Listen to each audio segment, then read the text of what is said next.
Hanan, quelle est la particularité de l'événement d'aujourd'hui?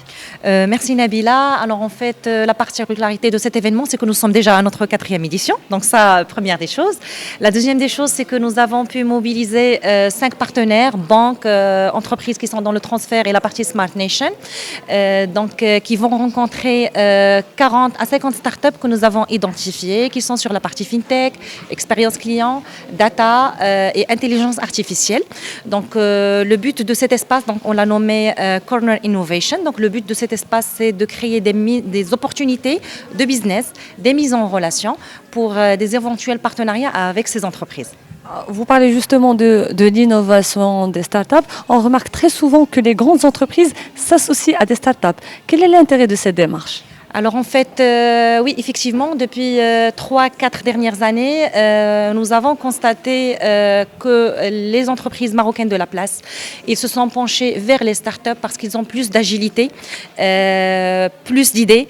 C'est des petites structures qui peuvent vraiment développer des produits qui sont très innovants.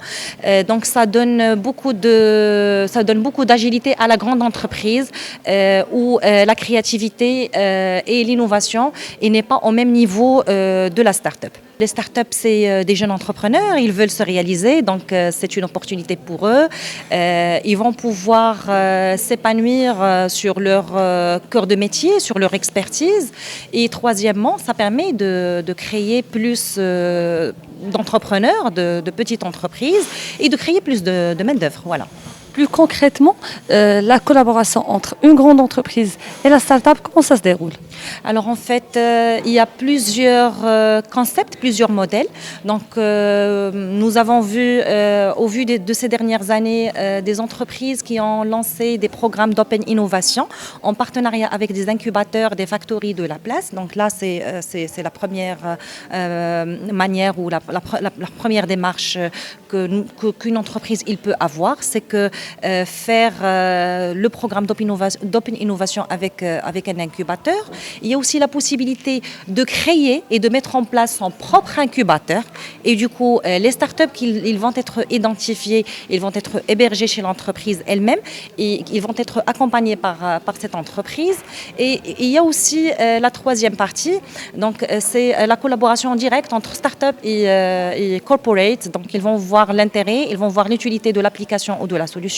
Et ça va passer soit par bon de commande, soit par levée de fonds, soit par association. J'ai beaucoup d'amis qui ont lancé leur propre start-up et qui ont préféré aller se développer dans d'autres écosystèmes plus matures, parce que quand même l'écosystème start-up marocain il reste très jeune.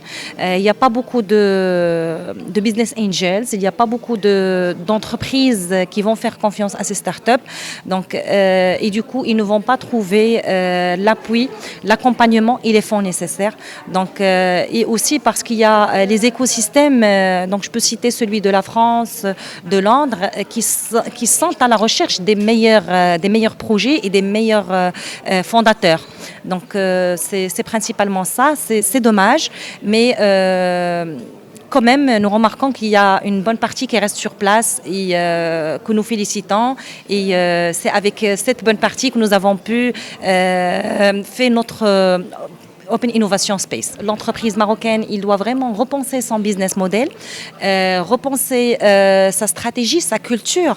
Il doit vraiment penser et créer un contexte pour libérer les potentiels, pour qu'il y ait plus de créativité, plus d'innovation, en travaillant sur la transformation organisationnelle, managériale, les cultures de l'entreprise. Il faut que ça soit il faut que ça soit vraiment l'ADN de l'entreprise.